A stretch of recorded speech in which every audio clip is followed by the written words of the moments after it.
the Digital Scholarship Open House panel on alternative academic careers. My name is Danelle Orange. I'm the Digital Scholarship Lab. I'm the coordinator of digital scholarship and programs here at Marquette University. And today we have Maggie Netesheim-Hoffmann and Drew, what's your last name? Drew Kim, here to moderate a panel on alternative academic careers. So I'll take it away. Thank you so much, Danelle, and thank you so much to our audience and panelists for joining us today on this conversation about career diversity and the value of thinking through broad career development experiences as a part of PhD training. As Danelle said, my name is Maggie Netesheim-Hoffmann. I am the Associate Director of Career Diversity for the Humanities Without Walls Consortium, which is a consortium of 16 Midwestern universities based at the University of Illinois at Urbana-Champaign, and the majority of the work that I do is through Marquette University. And I am also finishing up a PhD in history here at Marquette. So that's a little bit who I am. Drew, do you want to introduce yourself? Yeah, my name is Drew Kim, and I'm an associate professor in the theology department. And I'm also the director of the Center for the Advancement of the Humanities. And in that capacity, have the privilege of working alongside soon-to-be Dr. Netesheim-Hoffmann in the Humanities Without Walls. And ever since I began this position last year, I've been incredibly passionate about the work that we do with HWW, because increasingly today it becomes important to help graduate students, especially in the humanities, discern their vocations and recognize the myriad pathways in which the values and skills that they learn in PhD programs can translate to careers and pathways that some of which have yet to be fully envisioned, and others that are in the process of being forged. And that, as you'll hear about in this panel, entails community partnership and engagement as not only something that might happen after one's doctorate, but as a way of envisioning one's scholarship and pursuit of knowledge. So I think this work that we're doing is incredibly important both for graduate students now, and as we move forward in the future of higher education and graduate studies in the humanities. So I think with that, the first question is mine, hey? Yeah. And so maybe we could just start by having the panelists introduce themselves, tell us a little bit about your story, how you got here, how you became interested in career diversity, who you are, and I guess we don't have an order of who to begin with. Maybe I guess we could just go with me. That sounds good. Off you go. Hi, my name is Kevin Wienke. I can't remember how many years in PhD program I've been in. Near the end, hopefully. So I first started my undergrad with the intention of teaching in high school, the U.S. history, or history in general, social studies. And so, I went through that process at Northern Illinois University. You got that degree. I did a year of subbing, and then I'm like, I don't really want to do this because just the whole subbing thing. And I also really missed research, like a lot. I really enjoyed that aspect of my history courses, and I knew that's something I wanted to pursue in a professional capacity. So I went back to NIU. I got my master's in history. Decided, maybe foolishly, to go on for my PhD. And so, I applied here, Marquette, got accepted. Dr. Efford is my advisor. And so I've been working on a dissertation about human-animal relationships, specifically kind of the history of humans and dogs in America.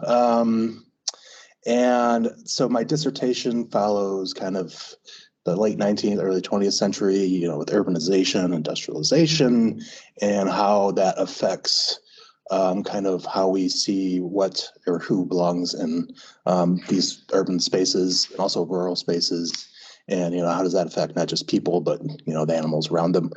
And so so I've been working on that, and then say the last couple of years, pandemic hit, and I really decided to kind of shift my priorities to think about what's next a little more broadly, because there's no secret that there was a kind of squeeze on the humanities, not just here at Marquette, but across the nation, which, it really gives you a different perspective. And so I have been looking at different ways in which I can kind of apply my passion for research and of potentially education in different ways. So here, this last 2 semesters, I've been working at the Digital Scholarship Lab and kind of looking at my dissertation is more of a kind of digital humanities project. And so I've been using this program called Twine to make it's like a choose your own adventure story. And that we'll have set up that you can kind of look at kind of like the first act of, which has been fun because it's like I haven't really done any creative writing since probably in high school. Been writing mostly essays and like argumentative stuff and stuff like that. So, and I've also been working in the archives. That's different from the digital. The career diversity fellowship that we've been doing, and I've really enjoyed that. And I think that that kind of checks a lot of my boxes about what I want to do. And I've actually got accepted into the MLIS program at UWM. So I'll be starting that this fall because I apparently can never not go to school. My fiance was like, "Really? Again? You're gonna go for another degree?" I was like, "Trust me, this one will shake out."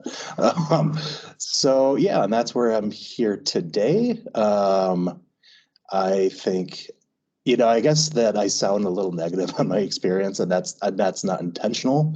It's just that I think it's gone differently than what I was expecting, and that's not necessarily a bad thing.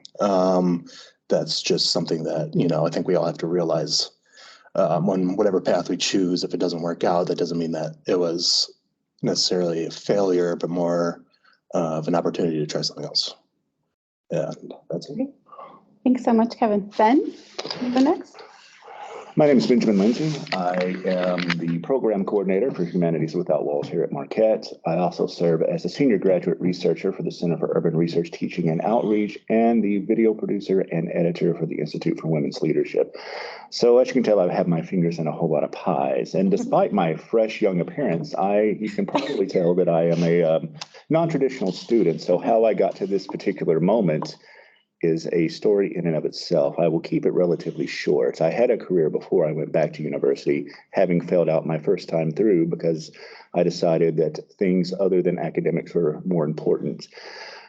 I took a job after many other jobs. I decided to get a career on the river, in the river industry, as a deckhand on a towboat. I was in New Orleans, it's about 40 miles south of New Orleans, actually, when I had an accident that almost completely ripped my right arm off. That was a moment in which I realized that I could no longer count on physicality to make a living, and I needed to figure something else out. So after a brief detour in the insurance industry, I decided to go back to school. Initially, I was just going to get my associate's degree in fire science and become an arson investigator, but I actually really loved school and really enjoyed being in classes. I'd always had an affinity for history, and so I decided that if I was going to do this, I was going to take it as far as I could. Long story short, too late, I am here now, finishing up a PhD in history, focusing on police use of force in the progressive era. And much like Kevin, I also, during the pandemic, since I could not do research, I got a second master's from the University of Cincinnati in criminal justice. Terrific. Thanks, Ben. And then Amanda, can you hear us? Yep. Hi, everybody. My name is Amanda Zastrow, and as one of our other panelists said, I was in education, K-12 education before I decided to go back to school. I spent 3 years working as an English teacher at a pretty rural school here in Wisconsin. And I decided that I wanted to pursue English more than I wanted to pursue the K-12 education aspect of it. So I went back and got my master's at UW-Eau Claire. And while I was working there, I had an assistantship, or while I was working on my master's there, I had an assistantship in the Office of Research and Sponsored Programs. And I found that I really loved talking to students and talking to faculty about their research, more so than I liked being in the classroom and teaching them about my subject area. I'm still very passionate about my subject area, which is why I went to go get a PhD afterwards. But I think I like the aspect of letting other people expand on their help. I like helping them expand on their research and hearing about it and giving them ways to present on it and conferences and all of that sort of thing, more so than I like sharing my information. I like to hear from other people more so than give out my own information. And so then when I got to Marquette, I knew that I didn't really want a PhD because I wanted to teach. That wasn't the reason that I went to get a PhD. I pretty much just went to get one because I was interested in my topic area and because I wanted to stay in higher education. And I figured this was maybe a way to do that. So for the last 2 years, I've had a job at the Office of Research and Innovation here on campus. And both years, actually, it's been virtual, which has worked well for me because I live in Eau Claire, Wisconsin. I was commuting for a couple of years there when I was taking classes, but I'm not doing that anymore, which is kind of nice. And so this is the same sort of situation that I was doing at my job at UW-Eau Claire, except well, it really is fairly similar, I suppose, but a different type of office, a different climate of a university. Went from public to private, so that's been a little bit it's interesting to see the differences there too as well. So great, thank you so much. So we prepared a list of questions, a series of questions, and we shared that with the panelists. And I think we heard a little bit about this next question in their stories as they were narrating their biographies and what brought them to where they are today. But I want them to think a little bit more intentionally, because this is something that we do at Humanities Without Walls in our annual workshop. We really try to help our fellows understand their identity and the ways in which their values inform their identity or the choices that they make in life. And that includes their professional life or even in their personal life. So one of the things that we often ask is, what drew you or what inspired you to pursue a PhD in the humanities in the first place? And so I would like to hear that story a little bit from our three panelists. Why did you decide to pursue a PhD in the humanities? And I think the underlying implicit question in that is, why the humanities? What's the value of the humanities? I think for me, it mostly centers around, I think we ask the more interesting questions, and the process of discovery of answering those questions is very rewarding at a personal level for me. And also I think there's significance to that. And so that's kind of what always drew me, past first undergrad and then MA and to the PhD, is almost like chasing a feeling of trying to, answer something that, you think is or you can see the significance of. So something like that. I really kind of have to agree with Kevin, not surprising since we're in the same discipline, in that to me, a lot of it has to do with, I view historians as storytellers, that we collect other people's stories and we tell them. And I have always found that to be super interesting. When I first went to college and fell out, I was a journalist. And it was kind of the same thing, only at the time I did not like the idea of anyone telling me what to write. Boy, that was, if I only had known then what I know now. But yeah, I think that there is something about doing the research and really giving a voice for historians to people who, it's kind of trite to say, but sometimes we don't have a voice because oftentimes we are looking in archives for people who are long, have left this world. And, there is a sense of trying to find their voices, not only in the record, but in between the record and what is not written and what is not recorded, because that is sometimes has as much to tell us. And that is what drew me to it. Initially I wanted to pursue Middle East, North African history at the PhD level, but my Arabic was not strong enough. So thankfully I was able to re-engineer my interest and find something that continues to intrigue me as I finish this journey. Amanda? What draws me to the humanities is I love to read, and whenever I read something, inevitably it differs quite a bit from my own life. So I like the way that we focus on seeing the world through different eyes or in a different way. We learn maybe how we have similarities, but also all of the differences that we have. As Ben was saying, my research specifically looks at how authors write novels that offer a voice to somebody who perhaps didn't have one. I'm specifically looking at pioneer narratives written by women, and they're often autobiographical. And so just the nature of that time period, maybe women weren't as outspoken verbally, but through these writings that we have, we're able to see what their perspectives were and what it was like for them at the time, even if we weren't there with them, but, we're able to see what it was like. That's what I like about the humanities, seeing the world in a different way. Okay, thank you. So our next question is about sort of non-traditional experiences that you've had.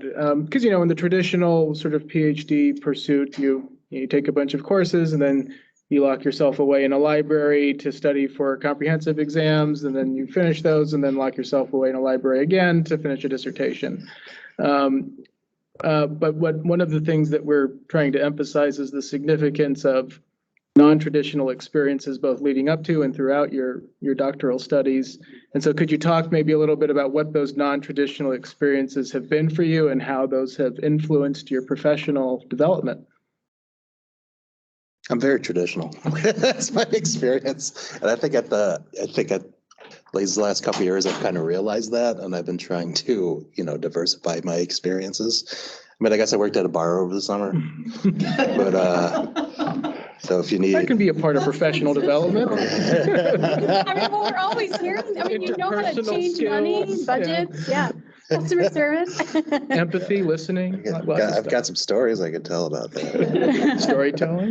I don't know. I think Ben Linzy would be a better guy to ask about non-traditional experiences. Well, I've had quite a few. Aside from just being a non-traditional student in that I'm a first-generation student and by age. One of the things that has always fascinated me, when I graduated high school, I was briefly in a band, and we produced our own CD and released it, and it was not very good, but it was something that we did. And I fell in love with the medium of the recording, music, spoken word, talk radio, whatever, what have you. And as Dr. Knox can attest to, as soon as I got here, one of the things that I always pounded was like, the department should have a podcast. And when the pandemic hit, the opportunity came for that to become a reality. And I was lucky enough to get a Casper grant and could work with various people on campus in the COVID Conversations podcast that we did briefly. So that was a way to apply some of the skills that I had nanciently from recording my own music in my youth to applying to working with and manipulating audio to help disseminate other people's research. that also found an outlet at the Center for Urban Research, Teaching and Outreach, and that a lot of what we did during the pandemic was pivot to having webinars where we would talk about local history, and we would have educators from across the state come in, and it was usually an hour and it was recorded. And that is now being turned into a series of, the word just left my mind, as it sometimes does. But it's not only a lecture series, but it's being used to create curricula for high schools and middle schools. Now, I'm not intimately a part of that process, but it is all into the grander thing that we have a chance to do. Some of the non-traditionality that I see is anti-siloing within our discipline, not being locked up in the library, although you do have to do that to some extent, but also reaching across to work with our colleagues in the English department or communications or the social sciences or even the hard sciences to really bring together a more holistic view of what the university does and the value that it brings to a community.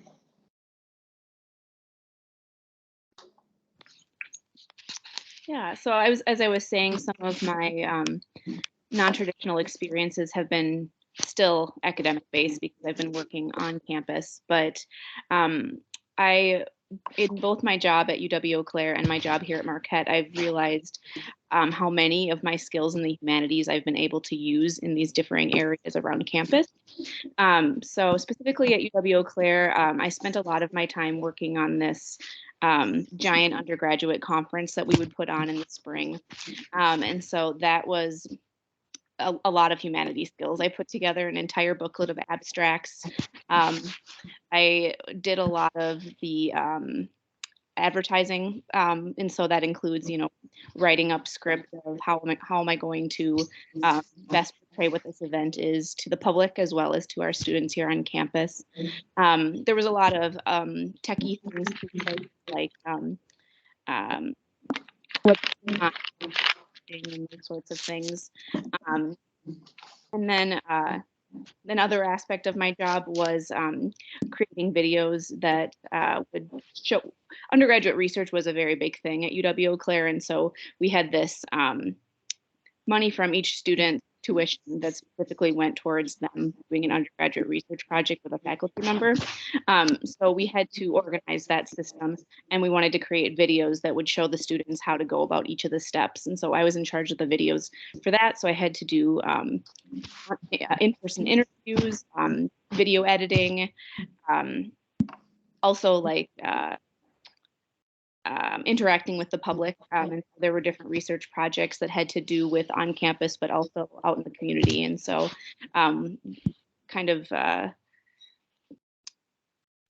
working the tensions of the public versus academic and how to best get that information out to both of those audiences.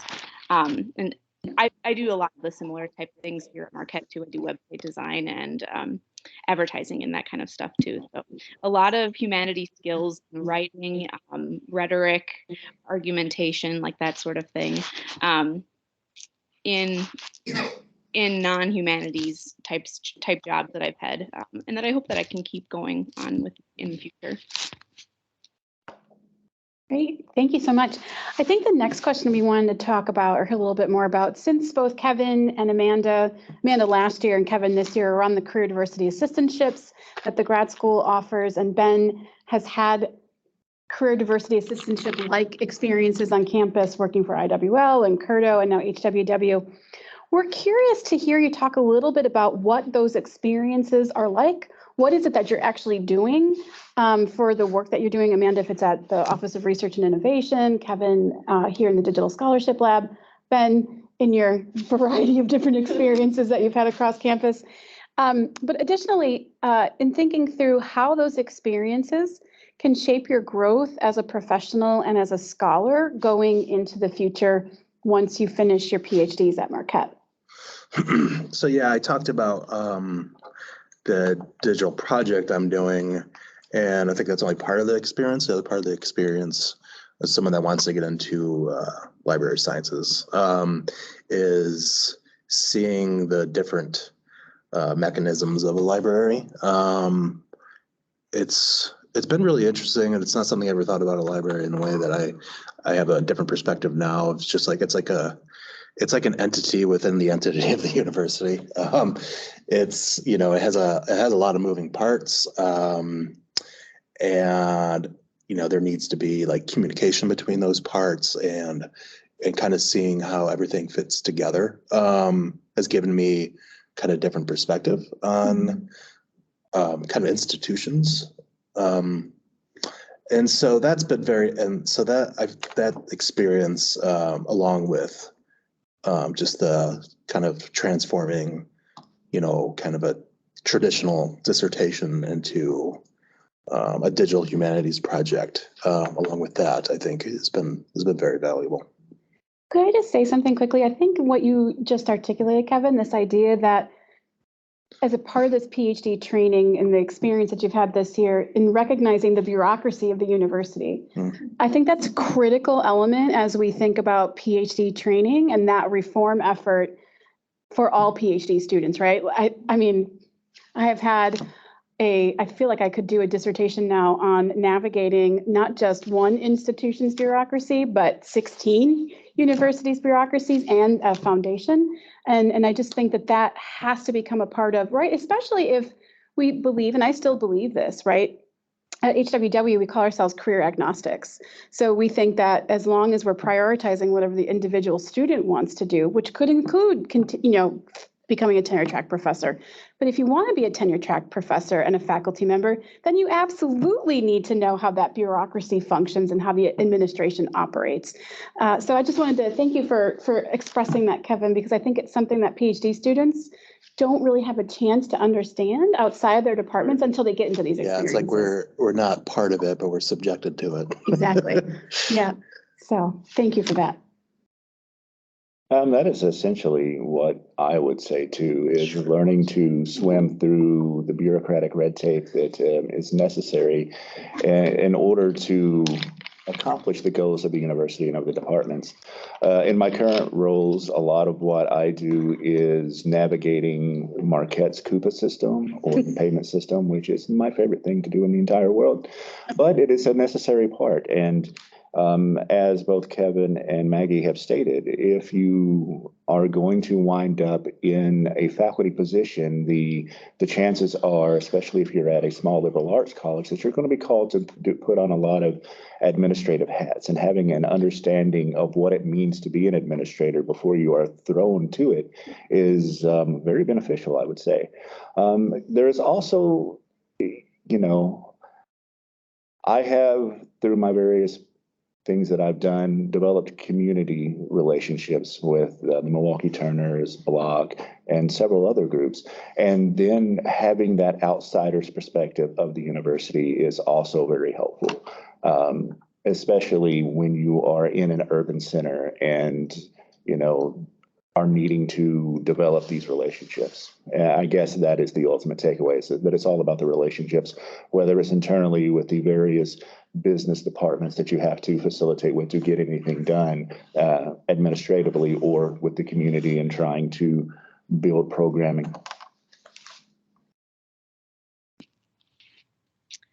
One of the things that I have definitely learned while working in the Office of Research Innovation is something that's huge if you're going to become a faculty member, and if you're, just working in one of the offices on campus. But it's funding. It's like, where does all the money come from that makes Marquette run?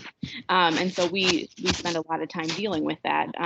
My first year in the Office of Research and Innovation, I was working specifically on undergraduate research, and we didn't have a funding source for that. We wanted to kind of create an offshoot of our office that would be an office just for undergraduate research, but we didn't specifically have money coming from the university for that. And so working with my boss, a lot of the types of projects that our office undergoes is our working with potential donors, or trying to convince potential donors that the cause that we are undertaking is something that is really important to Marquette. And if they perhaps they have a special aspect of Marquette that they really love, and our project directly connects to that, and so they should give us their money for that reason. And so I think in terms of it's like that, you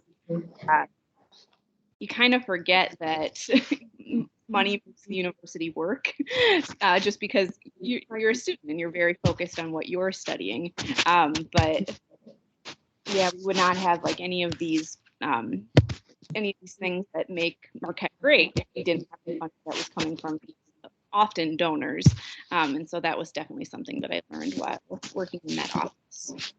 I think that round of comments transitions nicely to our next question here, which, if we've been talking quite a bit about ways in which your path as a scholar has been transformed by career diversity. And this question kind of gets at the inverse of that, so to speak, and it's a big theme within Humanities Without Walls, which is how does career diversity, and along with that, I suppose, community engaged kind of scholarship and relations, how does that impact your understanding of yourself as a scholar, and in particular with regard to the sort of pursuit of knowledge and I guess the values that inform that pursuit, say? Yeah, I saw that question. I knew it was like someone put a lot of thought in this one. I think, speaking specifically to my experience on the DSL,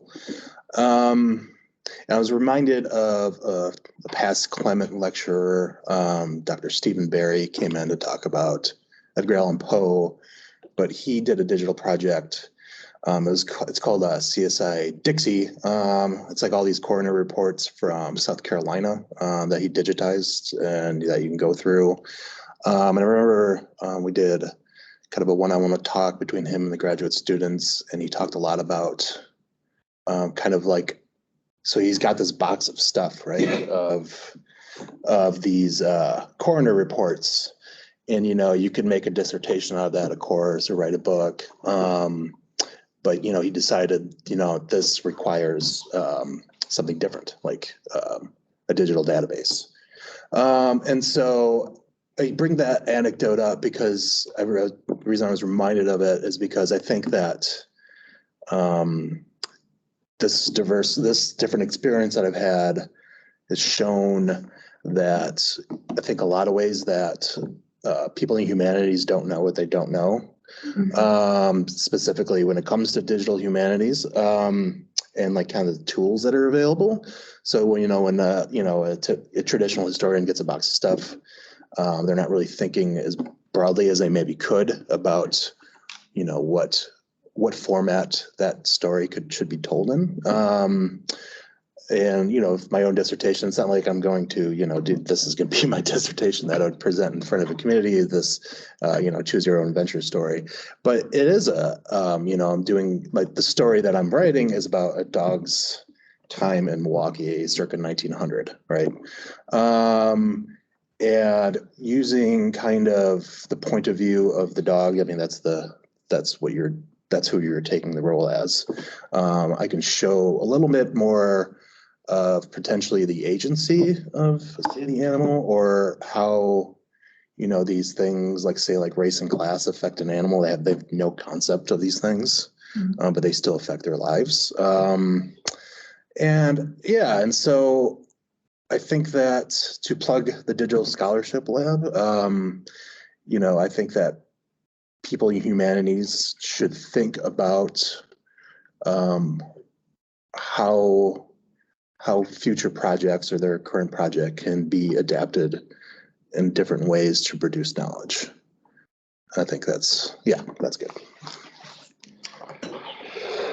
Oh, this is a very deep question that requires a level of self-reflection. I think that the thing that I have learned is that although I do value research and the process, that we have to recognize that there are experts in whatever field we are researching or investigating that are in the community and not inside academia, and listening to those voices without prejudice is very important. I think that I've also discovered that, Some people would consider the term scholar activist a pejorative. I don't, because if you are not activating, especially if you're not being an activist for communities that you are studying, especially if they are justice impacted or traditionally excluded communities, then you are just being extractive and just doing harm to them via your scholarship, and that should never be the point. And so that is one of the things that I have truly come to center and try and work through in not only my scholarship, but in my various roles. And as I move into the next stage upon completing my PhD, hopefully I can continue to do that and give back as much to the communities with my scholarship as I have taken from them in completing it. One of the things that I have to do for my job in the ORI is attend these water council, I suppose is what it's called, meetings with my boss and then many of the faculty on campus that are related to water studies, which obviously isn't me. Yeah, I'm very connected on what this topic is. But we have different presenters that come to these meetings and talk to us about their research. And the ones that are best for me are the ones that I can understand very well, right? Because I'm not a scientist. And so what I've learned from that and from many other meetings that I've been in where I've been talking to faculty that are well-versed in topics that are way over my head,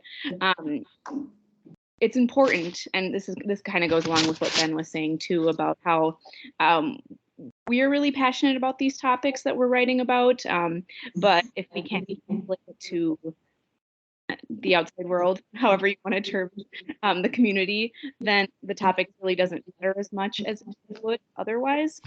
And so I'm reminded of that whenever I'm working with a wide variety of faculty, that the best conversations that we have are ones that everybody can communicate effectively with each other about.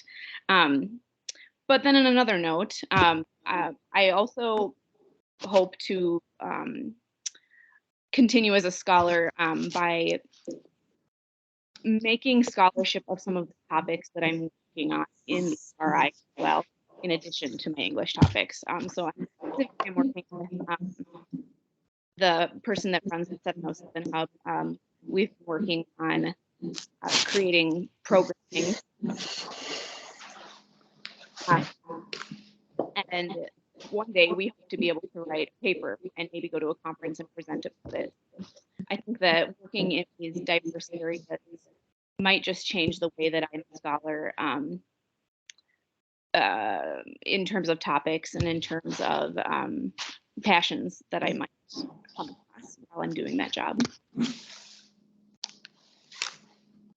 Great, thank you so much. I'm just looking at the time and we have about 20 minutes left. And I thought, Drew, if this is okay with you, I thought I would ask one more follow-up question of the three of you, and then we could throw it out to the audience for a Q&A, because I know we have some graduate students who have joined us in case they have any questions. And that, I think, is the heart of my last question for all of you, which we did not prep. But as you were talking, I guess the thing I'm curious to know is, what advice would you give current students about their doctoral training and how having these types of non-traditional experiences has informed or should inform their training, or how they might go about accumulating those experiences before they finish their degree? I think you need to start thinking it earlier than traditionally you would. I think that's maybe a regret I have, that, the whole thinking about what's after didn't happen, because you're going through coursework, prepping for DQEs, doing your first research trip, and then you're like looking down a barrel and you're like, well, I gotta, I was like, I'm getting married, I got a house, got 2 dogs. It's like, stipend's not really paying the bills. So, so I was like, there's a lot of soul searching that I had to do. So maybe the process of that searching of the soul could have been done a little earlier. Yeah. I think that is a good point, and that thinking of it earlier is better. But you can also, I would say, and I understand that that's like telling a drowning man to swim faster, but he's already dead. Yeah, to investigate what is on your campus and what is available, because sometimes, especially when you are still in coursework and you're trying to do the coursework, do your first research trip and all of that, it can be very daunting. But if you look around, there are wonderful resources on campus like the Digital Scholarship Lab, where you can find out if there are things that interest you. And ultimately, I think it is a little bit about interest, whether that is working in an archive and finding out that that interests you so that you can add that to the career diversity side of it, or finding one of the centers on campus and becoming involved with them and working with those communities to see if that is what completes your identity as a scholar and as a graduate student, and allowing yourself to experiment with this and not being so focused on, I have to do these things as a checklist or just as a CV line, but seeing what truly speaks to you and what you really enjoy. I would encourage current grad students, or if you're planning on becoming a grad student, to take a chance on yourself. I feel like Marquette is a really great opportunity of our size. I received fellowships and was picked for things that I thought I had no chance for. Just, I maybe lacked confidence, but I found out that you should just go for it. What's the harm in applying? And you might be surprised at what actually ends up happening. I'm also just going to put in a plug for career diversity. I do think it's like very, very important that everyone does that. Don't put all your eggs in one basket. You might want to be a professor, and I definitely hope that you get that job, but it might not happen, and you want to make sure that you have all of these other options that you've tried out, or you found other things that interest you so that you can continue on in that path. Maybe so that you're not so disheartened if things don't 100% go your way. But I do hope they do. Just to kind of highlight, I think what Kevin, I love that idea of searching of the soul. I think that really resonates with a lot of our work for Humanities Without Walls. I want to point out, especially for those of you who might be watching the recording of this, there are 2 upcoming events happening on campus to kind of speak to that idea of searching about what's happening already on campus that can help you with these efforts. So first, there is a Humanities and Career Diversity event scheduled for next Wednesday, March 30th. Here in the Beaumier Suites at 8:30 a.m. That is being coordinated and hosted by the Center for the Advancement of the Humanities, along with the WIN, which is the Women's Innovation Network, hosting 4, I don't think they're all PhD candidates. Three are PhDs who have degrees in the humanities, who are working beyond the academy. And then we have one is a Marquette alum who utilized his humanities training in the development of a professional career. And so there's going to be a panel featuring those 4 individuals, moderated by yours truly, next Wednesday at 8:30 a.m. Come for the breakfast. There's food, but then also just kind of come out and support the humanities programs on campus and the value that we bring to our institution and our university. If I could just real quick on that, I mean, Leslie Knox, who helped organize that, is here. So, express our gratitude to her for doing that. Also, I mean, I think it goes really well with what Amanda was just saying, because in those accounts, you'll hear how it's the things that you learn and the formation that you receive in those programs can translate in all kinds of ways that one wouldn't expect. And so hearing those accounts of how that's happened in the lives of people, I think is very helpful, both in terms of maybe pushing off some of that discouragement, but also helping you imagine ways that the things that you learn in these kinds of programs can translate in ways you might not have anticipated. So. Great. The second event that's upcoming this semester is the grad school's annual Career Development Bootcamp, which is a 1-week immersive and intensive exploration of the possibilities that you can run with your career. It's open to all graduate students at Marquette, master's degree, PhD, any discipline. So it's not just humanists, but it is rooted within humanistic methods and models. There are 30 spots. I think we are about a third filled up. So if you're interested in that, feel free to email Drew or myself or Ben or any of your DGSs or chairs for the Eventbrite link to sign up for that. That is scheduled from May 23rd to the 27th. And we have a great list of speakers signed up to kind of start off with Kevin's idea of doing the searching of your soul, but then also going on site visits to meet with some local Milwaukee organizations, including Northwestern Mutual Life Insurance Company. And then the week is capped off with a employer networking lunch. So we'll feed you. You'll get to think a little bit about your soul and how that's connected to your work and your professional development. So email us if you have any questions about that. Okay, with that, I'm going to open it up to our audience to see if you have any questions for our panelists. That was the awkward pause. Okay, I have a question, especially to Kevin and Ben, and maybe Dr. Knox can listen away here. You mentioned both that you're in the process of getting a second master's and you already have a second master's. How did you juggle that with, your responsibilities as a PhD student? Well, I haven't yet. I'm starting in the fall. Okay, how are you planning to, and especially with also financial constraints? Because I feel like I've thought about adding on something outside of humanities to my degree, but so I'm glad someone else has already done that. I could just speak to kind of my motivation in getting this one, or attempting to get my MLIS. And it just made a lot of sense the last, say, a few months, I've been doing a decently intensive job search. And a lot of the jobs that I'm looking at that appeal to me, often have that requirement or value people with that experience. And so it just made a lot of sense I have to look at it straight up as an investment. Because it's another 2 years of education. It's all going to be online though. So, that's something you also have to consider. If it's online, that's a lot more easily to manage.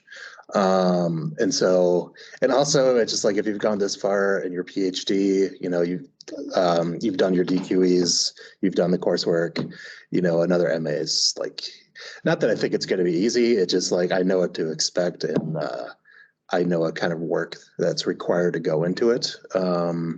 So I'm looking forward to it. So it is definitely not easy. Now, I did mine after I was completed with coursework, and also during the pandemic when I couldn't do research, I couldn't go anywhere. And so I had the free time to engage with courses online. And as I said earlier, it's in criminology, which, since I'm doing a dissertation on policing, will actually help out with that. So it was a chance I was like, well, if I'm going to be reading this material anyway, I should at least get a credential for it. So that was the impetus behind it. And the fact that it was during the pandemic made it possible. If that had not been the case, I wouldn't have got it, because they're just... it was time that I figured was wasting, so I might as well put it to use that I would not have done otherwise. So I also want to say, Melanie, come to the boot camp, because, we get this question a lot. I think people working in this career diversity space, do I need to get another credential in order to be qualified for positions? And the conventional wisdom in advice is you do not need an additional degree in order to secure meaningful employment.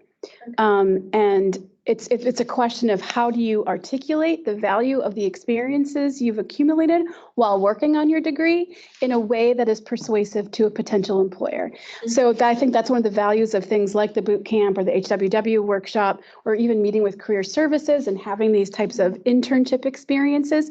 Employers don't care about your accumulated credentials that we work on in a PhD program, like conference presentations or publications, in the way that we do and in the way that we express them on our CVs. What they care about, how are you going to be an asset to the mission of their organization? And how you articulate that and how you demonstrate that through your cover letter, through a resume, or during an interview is really what you need to focus on. So yes, I think if you want to become an archivist, a professional archivist, you might need that credential. Ben did his master's degree because he had the time and space and an interest in that particular field. But if you're just doing it because you think you're not qualified with your PhD, I would say, don't do it yet. Don't commit that time and investment, and we have strategies to help you find a career where you don't need to do another master's degree. Yeah, so that's my advice on that. Okay, any other questions? Or Amanda, did you have any thoughts about that, or Drew?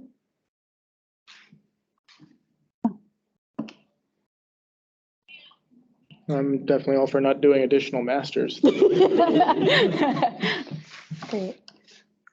I guess I had a question. I am a librarian. And so I've heard, the traditional, when you think of a PhD student and you hear like, oh, we're a warehouse of books and you come here and you study. But you've been talking about diverse experiences.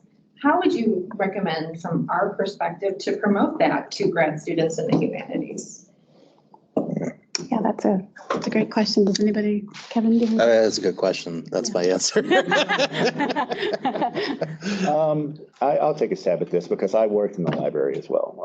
I worked at both the Digital Scholarship Lab and then also in reserves. So phenomenal experience. I highly recommend it too, because let's say what the situation is. Oftentimes these stipends are not enough, and finding extra employment on campus is very important. Libraries are great places for that because there is a variety of jobs.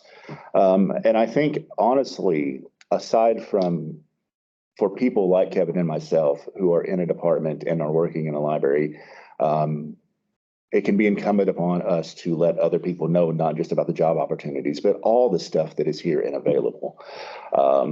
That is not a strategy that you can count on, I realize. So to attempt to actually answer the question, I think it's just, I don't know that anybody wants another meeting on their calendar, but meeting with DGSs and disseminating that, and then letting that be either a part of orientation for new graduate students, or just, hey, a reminder that these are all the potentialities that are housed in the library that you can visit. Because gosh, even the research libraries are so important to research, no matter what. Yeah. Well, you're very welcome. So yeah, it is. There are resources here above and beyond what you will need to accomplish your scholarly activities. And I think that is really the thing. I have a better answer to that. Go ahead. I think, going along with that, they're just for there to be more of a dissemination, there needs to be a stronger integration between, say, the library and humanities departments. More so than just say a service provided, but something that's more interconnected. I think that's the biggest way in which you can get more of literacy of people, say, in the humanities and people in library sciences and library information sciences. And Amanda, do you have any thoughts? When I first got to Marquette, I met with one of the librarians to go over how to use the search engine, just because they were pretty new to me. I wonder if incoming grad students would just in general be encouraged to do sort of thing. They could, they would meet with a librarian and they could talk about research that was specific to their discipline, but these career diversity options could be things that can be shared with the students at that time. I also want to say that I think partially what you're asking is a question of culture change.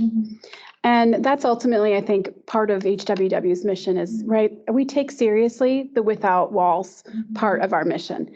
How we do that, though, is another question. And so I think partially, at least in terms of our work with graduate students, it's about centering students in the heart of the mission of the university and in the heart of our degrees, like centering their needs, right? Which includes at any chance you can say, right, let's demystify the library for graduate students. How can we do that?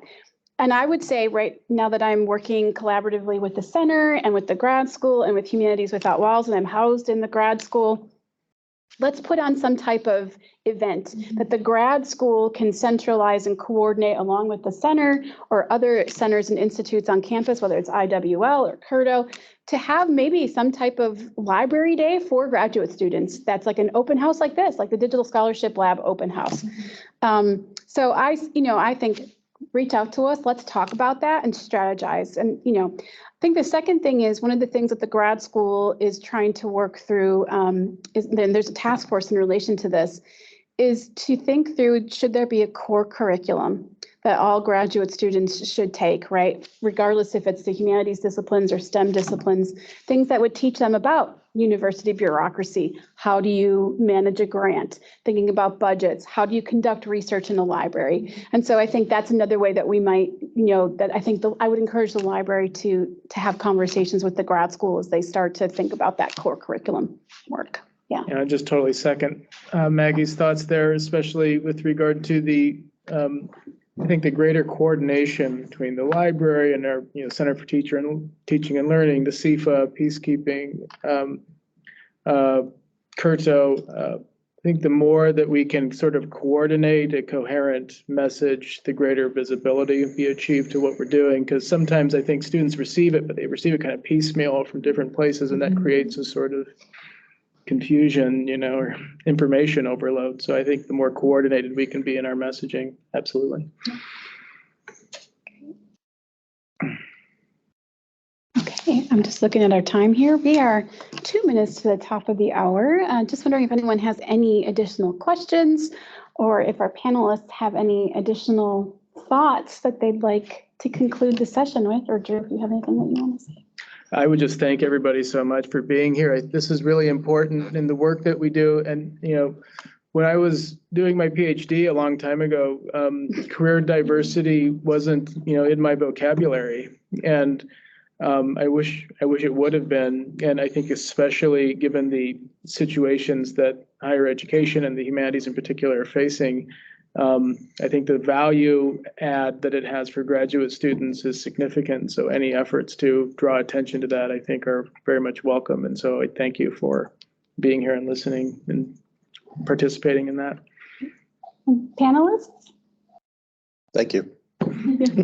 Much more concise than me. I just want to say thank you so much to the Digital Scholarship Lab for inviting us to present and be a part of this day. We're just thrilled to be able to talk about our work whenever we can and to highlight the important work that you're all doing here in the library. So again, please, HWW, we're Without Walls. Just keep reaching out to us so that we can all work together on this reform effort that we're trying to lead. So thank you.